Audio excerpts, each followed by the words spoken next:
Alright, so today I'm going to be restoring both of these Rivarossi Baltimore and Ohio Docksiders, which I recently got in a whole bunch of other stuff. And both of these engines do actually run, so let me show you that, and then we can get to work on both engines. Alright, so I got the first engine set up on the track. This one's the one that's in slightly rougher shape, so here's how this thing operates. Which this is full power. I'll give it a little nudge. This one might just need a wheel cleaning, if you can see.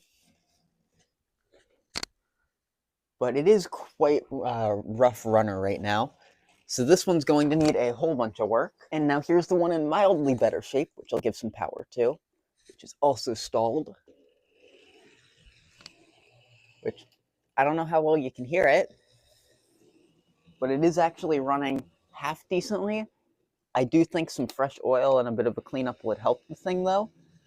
So let's get to work on both of these engines. Alright, so I'm going to be starting with this engine, and then I'm going to be doing a time-lapse of the other one. So I'm just going to see if I can get the shell off of this thing.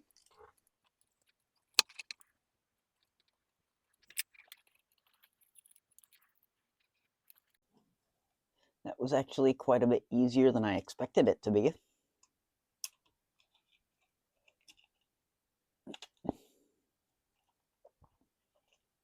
I think all that there really is to do in here is clean up the wheels, clean out this worm gear, and try and clean out the gear with whatever I can get to, because on these there isn't really any good way that I've actually found before. I've had one of these in the past to remove the bottom plate without damaging anything. So I'm just going to leave that alone, and I'm going to work with what I can right here. So I'll move this out of the way, then I'll get to work cleaning this thing up.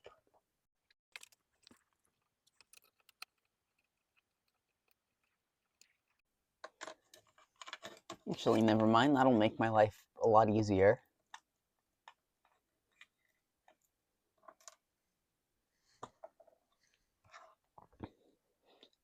So I think now what I'm going to do is I'm just going to clean out the bearings and stuff in here, then get that worm gear and try and get the actual disassembly in a second.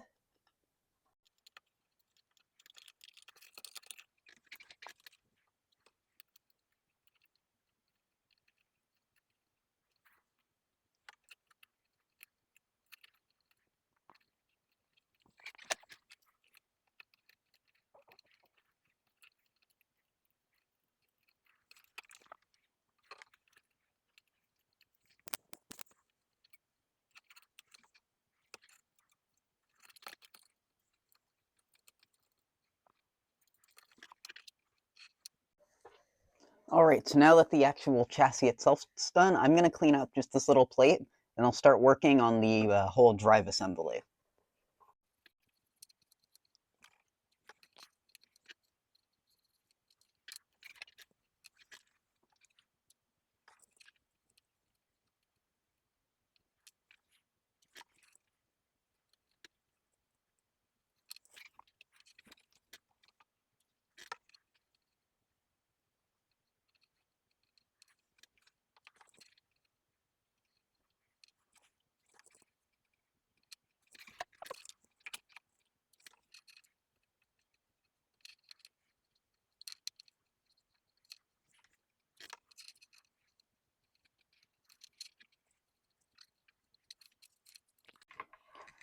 Alright, so now it's time to start putting this whole thing back together and just giving it some fresh oil. So I'm just going to get an extra screwdriver out, and I will put some grease on the worm gear, and then we can reassemble the whole thing.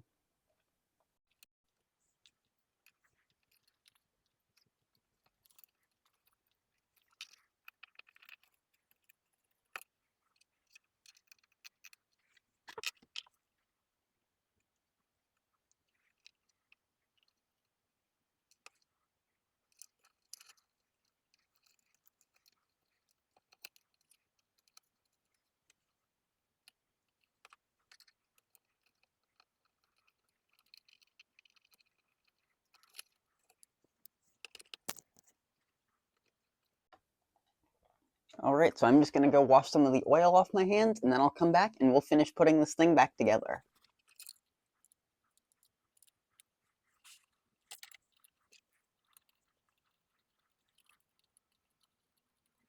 Alright, so with this one done, I'm going to set it aside. I'm going to turn off my microphone and I'm going to do a time lapse of repairing the other unit.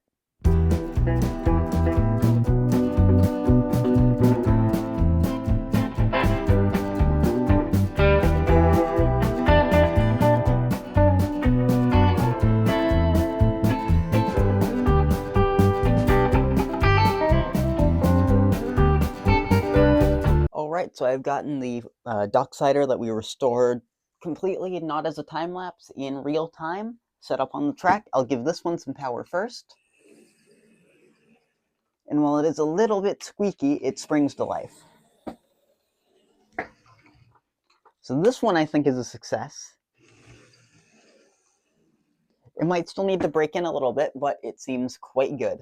Now I've got the second one set up on the track, which if you remember, this thing ran a lot worse when we first started than the other one. It was stuttery, it was just not great, and when I went in and cleaned it out, if you saw, it was quite a mess in there. So I'll give this thing some power.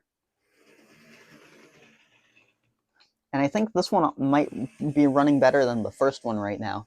It's a little loud in reverse, which I don't know if you can hear it,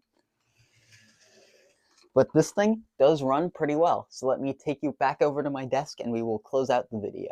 Alright, so before I close out the video, I just wanted to say that I'm probably only going to be keeping one of these. I know these also have some cosmetic issues, like this one's missing a coupler. I might be getting rid of this one specifically, but this one's also got a few issues, mostly up here. So at some point I might end up replacing the pilots, I might end up completely rebuilding and redetailing one of these things, or I might just end up getting rid of them both. But for now, they're both going to be staying in my fleet. This one might be getting a new rear coupler soon, and with that, thank you for watching.